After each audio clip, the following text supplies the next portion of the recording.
Jelajahi cara baru mendapatkan informasi. Download Metro TV Extend sekarang.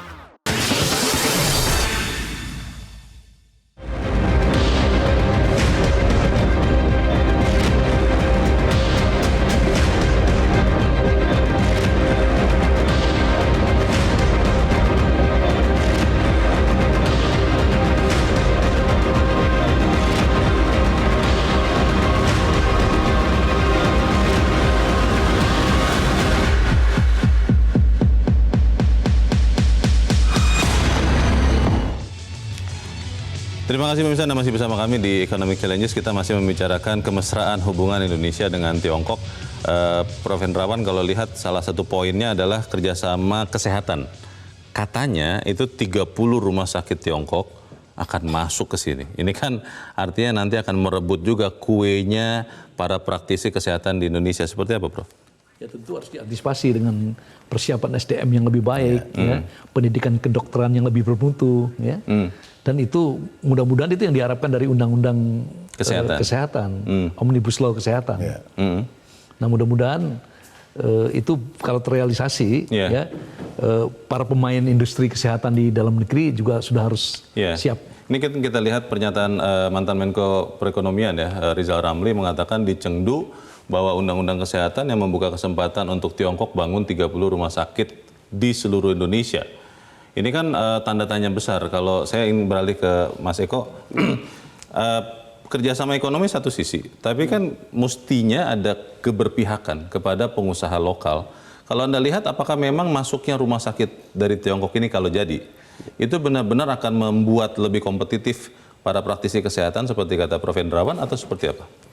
Ya, ya pada prinsipnya sebetulnya ketika ada katakanlah kompetitor, ya biasanya kalau di ekonomi harapannya itu bisa mengangkat ya, katakanlah yang lokal juga ikut konvergen ke standar internasionalnya begitu ya.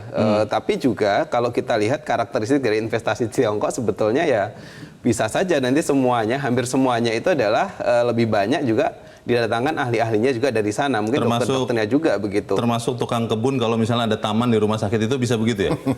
Bisa saja sampai selevel itu gitu. Karena dan inilah yang perlu kita antisipasi sebetulnya bahwa oke, kalau kemudian ya ini sudah undang-undang sudah disahkan dan kemudian memang nanti diperbolehkan begitu ya ada rumah sakit asing fully kita operational begitu. Di Indonesia.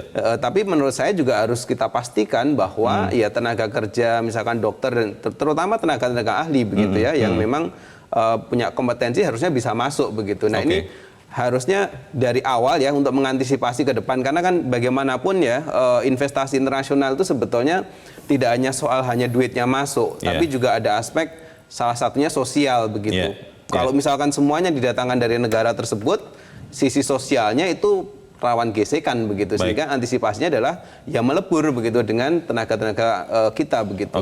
Prof. Didi, kalau kita bicara kerjasama tambang ya, kalau kita lihat smelter nikel itu kan investornya sebagian besar. Kalau tidak mau dikatakan semuanya Tiongkok, tapi sampai tukang lasnya pun datang dari Tiongkok. Kalau undang-undang kesehatan yang dibawa Presiden Jokowi dan rombongan ini, itu bagaimana, Prof? Kerjasama 30 itu, itu kerjasama yang nggak tahu peta, ya. Peta kondisi industri kesehatan kita. Jadi pengusaha-pengusaha nasional itu sudah bikin ratusan rumah sakit selama 5-10 tahun terakhir ini. Jadi sebenarnya tidak perlu itu liberalisasi dari luar. Sekarang sejak reformasi di pasal amandemen Undang-Undang Dasar kan itu wajib untuk punya jaminan kesehatan dan sekarang sudah pembantu rumah tangga, sopir, ya, tukang becak, tukang andong itu sudah bisa dapat layanan kesehatan yang memadai walaupun berderet-deret menunggu 3 jam 4 jam. Tapi di atasnya karena banyak orang Indonesia pergi ke Malaysia, pergi ke Singapura dan lain-lain, bisa juga dihadang di sini dengan pembangunan rumah sakit yang modern ya. Dan itu tidak perlu luar sebenarnya. Jadi undang-undang kesehatan saya ada yang setuju, ada yang tidak setuju. Yang tidak setuju liberalisasi. Yang kedua, oligarki di ID itu memang harus disikat karena itu oligarki dari atas ke bawah dan sekarang terhambat ya orang-orang Muhammadiyah, rumah sakit terhambat untuk mendapatkan spesialis, sehingga di banyak kota orang dibedah itu semaunya. Saya termasuk saya kan di kampung dulu dibedah belepotan, nggak karuan ya, hanya karena bisul saja. Baik. Nah, itu diperlukan percepatan menerobos oligarki ID yang sekarang menjadi negara. Nah, itu sudah hilang dan undang-undang ini. Baik, Pak Priyatna, kalau melihat hubungan, kalau benar nanti ada kerjasama rumah sakit, itu akan lebih bagus untuk Indonesia kalau hubungannya business to business atau G2G, government to government? Ya, ini kan pastinya nanti di ujungnya menjadi business to business ya, misalnya di bisnis. Tapi sepanjang ini menjadi competitiveness, ada persaingan, itu pasti ada kolaborasi nantinya. Nah, ini kolaborasinya yang kita harus kelola. Bagaimana dokternya berapa persen yang dari dia, berapa persen perawatnya, berapa persen alatnya yang dari Indonesia, segala macam itu kita harus mampu, dan industri farmasi kita bisa masuk juga di situ gitu. Kalau kemudian nanti mayoritas adalah dibawa dari Tiongkok, sampai misalnya tadi saya tanyakan kalau rumah sakitnya ada kebun, ada taman, tukang kebunnya juga datang dari Tiongkok, itu bagaimana Pak? Ya, paling kan itu juga pada saat dibangun, setelah itu bisa dilanjutkan oleh orang kita. Jadi tidak dead end di satu itu paket harus Tiongkok semua, tidak. Pasti kita ada tahapan di mana fase yang kita bisa nego. Inilah misalnya alat-alatnya tidak sepenuhnya harus semuanya dari Cina. Alatnya bisa dari rumah sakitnya dari Amerika atau dari Jepang atau bisa mana. Itu kita bisa atur. Harusnya bisa kita negosiasikan. Prof. Endrawan, kalau ada yang mengatakan ini semacam upeti begitu, undang-undang kesehatan dibawa ke Tiongkok, tanggapan Anda? Sebenarnya kesadaran bahwa kita harus memangkas obesitas regulasi itu kesadaran yang sudah hidup sejak lama, bukan hanya dalam bidang kesehatan. Itu sebabnya kita melahirkan Cipta Kerja dan seterusnya. Dengan Omnibus Law. Iya. Dan itu diusulkan oleh para pakar hukum sebenarnya. Jadi kita sudah melakukan itu. Jadi yang penting nanti implementasinya. Persoalan kita selama ini kan eksekusinya. Itu yang jadi masalah, Leo. Kalau melihat hubungan ini kemudian tidak menjadi liberal ya. Tadi kan Prof. Didi mengatakan, Prof. Indrawan, ini terlalu liberal, ini salah peta nih. Karena rumah sakit itu di Indonesia juga kita mampu kok membangun rumah sakit sendiri lokal. Bagaimana, Prof? Semangat zamannya memang arus besar globalisasi dan liberalisasi. Yang penting bagi kita sebagai negara berkembang adalah bagaimana kita memanfaatkan momentum dan arus ini untuk kepentingan kita. Bagaimana kita mengartikulasi kepentingan nasional dalam arus besar ini. Itu sebabnya sekali lagi government. Pemerintah harus memiliki regulasi yang jelas keberpihakannya, konsisten, ya. Jadi jangan memble gitu lah. Telat mikir tadi. Ada indikasi memble atau telat mikir tidak sekarang? Karena Prof. Hendrawan yang mengatakan ini jangan memble, jangan telat mikir.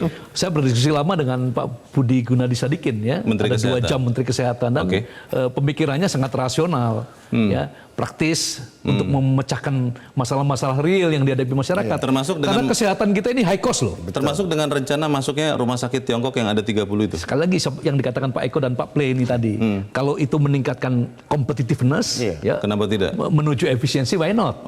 Bagus, murah, kan? Baik. Tetapi jangan sampai tadi tukang kebun akan permanen impor. Karena kan di Morowali itu kan tukang lasnya itu dari Tiongkok kan, Prof? Karena ternyata bukan dari situ. Ada sertifikasi las bertingkat-tingkat. Ini yang kalau kita pakai las biasa, jebol ya. Orang lokal nggak punya. Untuk berbagai jenis logam itu berbeda. Baik. Kompetensi Mas Eko, yang sering menjadi masalah kan seperti tadi kata Prof. Hendrawan, antara niat dengan praktek di lapangannya berbeda. Bagaimana memastikan bahwa kepentingan nasional akan tetap diuntungkan dalam hubungan dengan Tiongkok ini?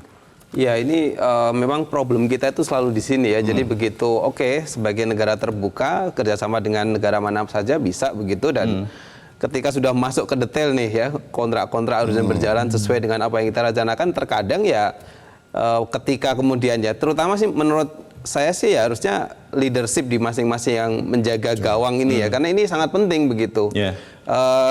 contoh ya balik lagi sebenarnya di kereta cepat ya ketika di awal ya negosiasi kita tentang penurunan suku bunga sebenarnya gagal kan gitu ya. Berarti mereka strict juga kan gitu ketika Karena sudah tadinya Indonesia tangani. mintanya berapa? 2%? Iya, mintanya 2%. Bunga pinjaman dari Tiongkok iya. untuk kereta cepat. Akhirnya jadinya dapatnya 3% lebih ya. Setahu saya 3,5% gitu udah. Mereka ternyata strict juga kan begitu. Yeah. Nah, kita harusnya juga mulai memikirkan ini begitu. Ketika kita undang masuk, tapi kita juga punya kepentingan ya tadi sumber daya manusia, terus kemudian juga transfer teknologi dan lain-lain. Nah, itu harus dijaga juga begitu. Jadi itu bahwa itu dicantumkan dalam kontrak, tapi yang lebih penting adalah menegakkan kontraknya itu. Nah, selama ini ya kadang-kadang itu kebablasan. Mohon maaf ya, bablas dan bocor ya kira-kira. Bisa bablas, bisa udah dinego gitu. Bisa juga salah catat seperti kode HS untuk nikel itu kan ya. Kan katanya salah catat itu katanya begitu Mas Eko. Tapi saya ingin ke Prof Didi. Prof Didi, kalau bicara soal promosi investasi kan itu tugas pemerintah. Pertanyaannya adalah apakah memang benar harus seorang presiden yang pergi langsung ke Tiongkok dalam hal ini untuk meyakinkan apakah memang akhirnya pemikiran orang Menteri Investasi, Menko Maritim dan Investasinya kurang dipercaya atau bagaimana kalau Anda lihat? Ya, investor itu ada kepala ulernya, kepala naganya.